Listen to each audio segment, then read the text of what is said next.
Olá pessoal, na aula de hoje nós iremos estudar os processos de separações de misturas e eu os dividi em duas partes.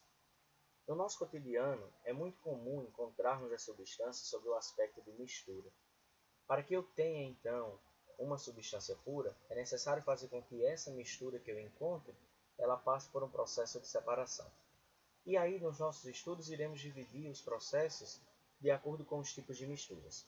Logo, eu vou ter os processos para separações de misturas do tipo homogêneas e eu vou ter os processos para separações de misturas do tipo heterogêneas. Na aula de hoje, nós iremos ficar com os processos de misturas heterogêneas. Só recordando, as misturas heterogêneas são aquelas que apresentam em sua composição duas ou mais substâncias, sejam elas em duas ou mais fases. O primeiro processo é o chamado de separação magnética. Aqui eu irei separar uma mistura heterogênea de dois sólidos ou mais por atração eletromagnética com auxílio de um ímã. Como exemplo aí na imagem, nós podemos observar que temos enxofre, areia e limalha de ferro. Então esse ímã, por atração eletromagnética, ele vai conseguir atrair a limalha de ferro e com isso nós já separamos um componente. Um outro processo é o chamado de peneiração. Nesse processo aqui, nós iremos observar então a diferença de tamanho entre os grãos que estão sendo separados. Logo, ele é utilizado para separar misturas heterogêneas de sólidos. Observem aí que no caso da peneiração, estamos separando os pedregulhos e a areia. Logo, os grãos que são menores ou mais finos, eles vão então passar pela peneira e os grãos maiores eles vão ficar retidos na nossa peneira. O outro processo consiste na catação. E aí a catação, na verdade, ele é o ato de catar.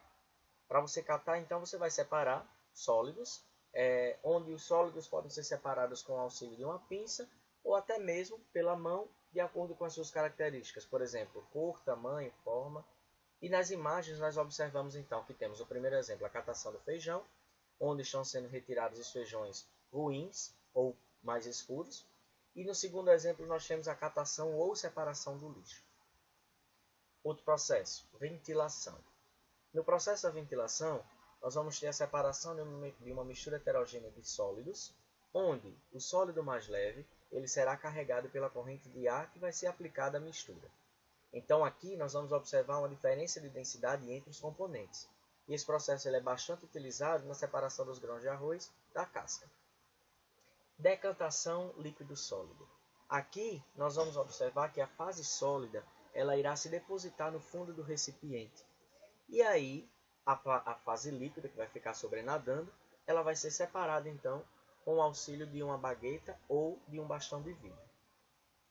A decantação ela também pode ser do tipo líquido-líquido.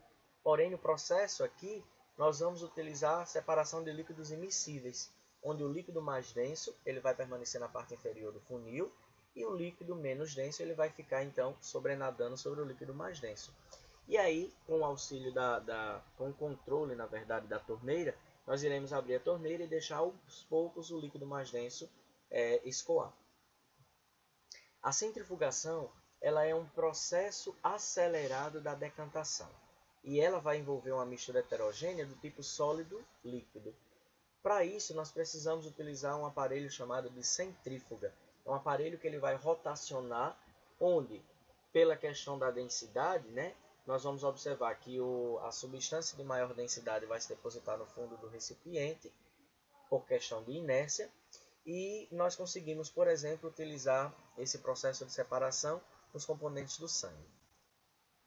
A levigação é um processo de separação de misturas que nós iremos fazer também por meio da densidade, e ele é muito utilizado na extração do ouro.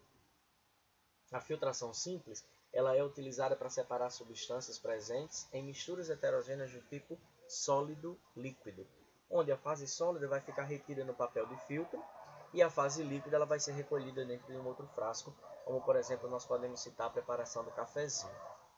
A filtração ela também pode ser a vácuo. A diferença é que na filtração a vácuo ela é acelerada pela presença de uma pressão. A dissolução fracionada ela vai ser utilizada na separação de mistura heterogênea sólido-sólido, onde um dos sólidos ele vai ser solúvel em uma determinada substância. Tá? E aí essa determinada substância que nós mais utilizamos é a água. Então, por exemplo, considerando uma mistura de areia e sal, eu adiciono a água, o que vai acontecer é que a água vai solubilizar o sal e aí eu vou ter duas misturas aí dentro, né? Eu vou ter uma mistura heterogênea, água, sal e areia, e uma mistura homogênea, que é a água e o sal. Através de uma filtração, eu consigo reter as partículas de areia e a mistura água e sal ela vai se depositar em outro recipiente, onde eu posso utilizar a evaporação para obter só o sal. Bom, espero que vocês tenham conseguido compreender bem e agora vocês podem responder os exercícios sobre separações de misturas lá do nosso livro 4. Até mais!